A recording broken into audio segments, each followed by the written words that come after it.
नमस्कार। हम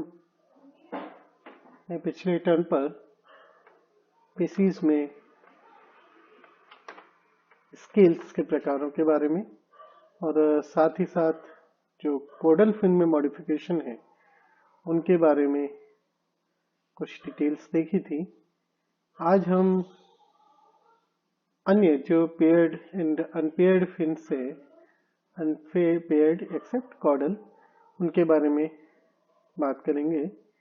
मैं doctor Prakash Chandra Sharma, department of geology, सम्राट Prithviraj Chauhan, government college Ajmer.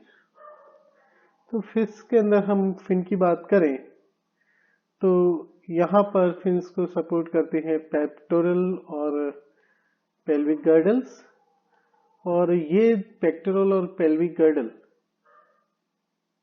Paired fins के जो स्केलेटन है उनके साथ मिलकर के एपेंडिकुलर स्केलेटन फॉर्म करती हैं। ज्यादातर नेथोस्टोमेट फिशेस के अंदर पेक्टोरल और पेल्विक दोनों मौजूद होती हैं, पेक्टोरल पेल्विक फिन। लेकिन कई इलोंगेटेड फिशेस के अंदर, जैसे कि ईल के अंदर, जो बॉटम के यानी कि तल का ऊपर रिंगल करती हैं, उनके अंदर अक्सर पेल्विक फिन एब्सेंट होती है। तो सबसे पहले हम बात करते हैं पेक्टोरल फिन की, जो पेक्टोरल गर्डल के जरिए सपोर्ट होती है। तो ये जो पेक्टोरल गर्डल है ये ब्रेस करती हैं एंटीरियर पेयर ऑफ अपेंडेज को, और यही एंटीरियर पेयर ऑफ अपेंडेज जो है यानी कि अग्र सिरे की तरफ जो अपेंडेज है उसको हम पेक्टोरल फिन कहते हैं।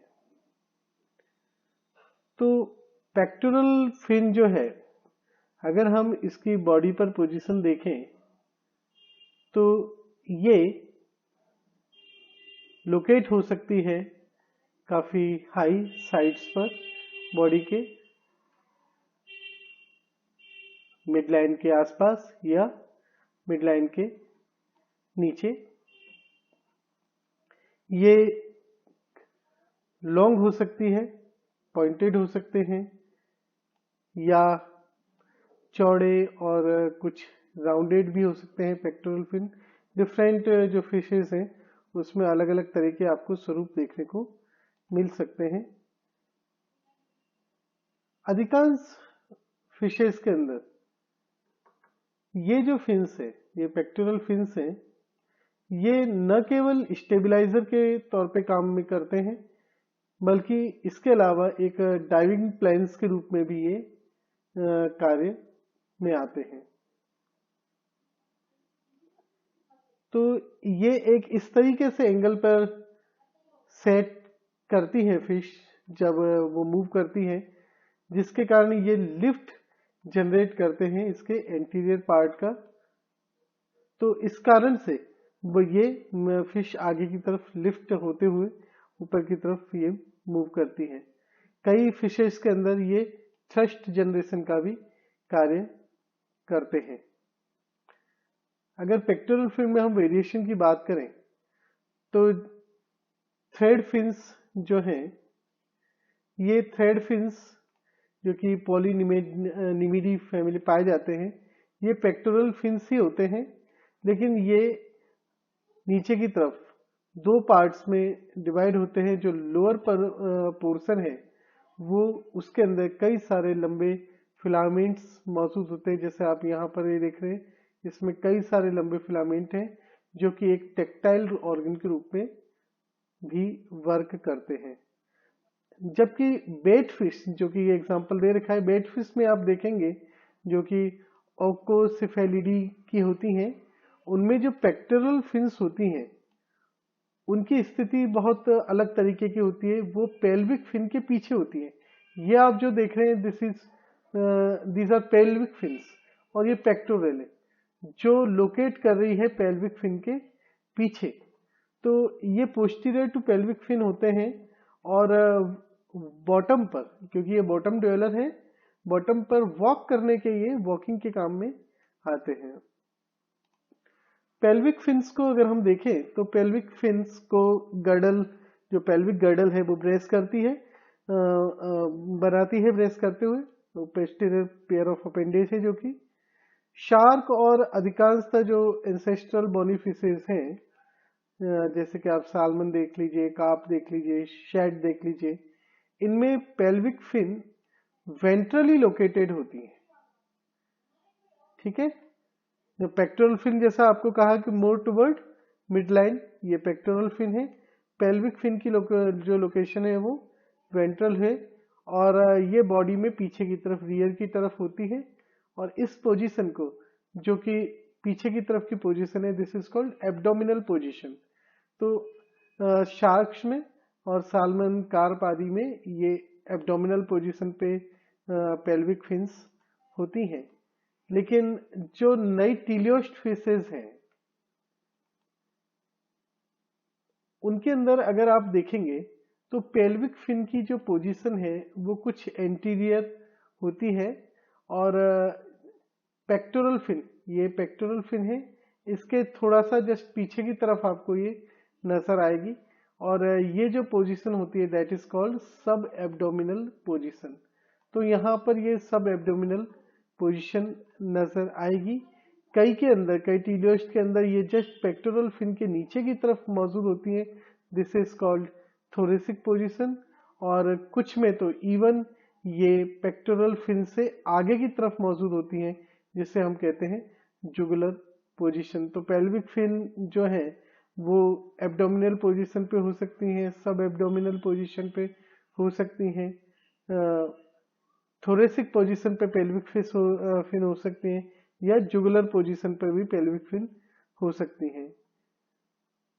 ईल और ईल जैसी फिशेज के अंदर जो पेक्टोरल और पेल्विक फिन है वो कई बार एब्सेंट होती हैं या ग्रेटली रिड्यूस्ड होती हैं, जबकि जो बॉटम ड्वेलर्स हैं जनरली उनके अंदर जो पेल्विक फिन है वो मॉडिफाइड होती हैं into organ of holding on to the substrate या वॉकिंग के लिए, जैसे कि आपने बैटफिश में देखा।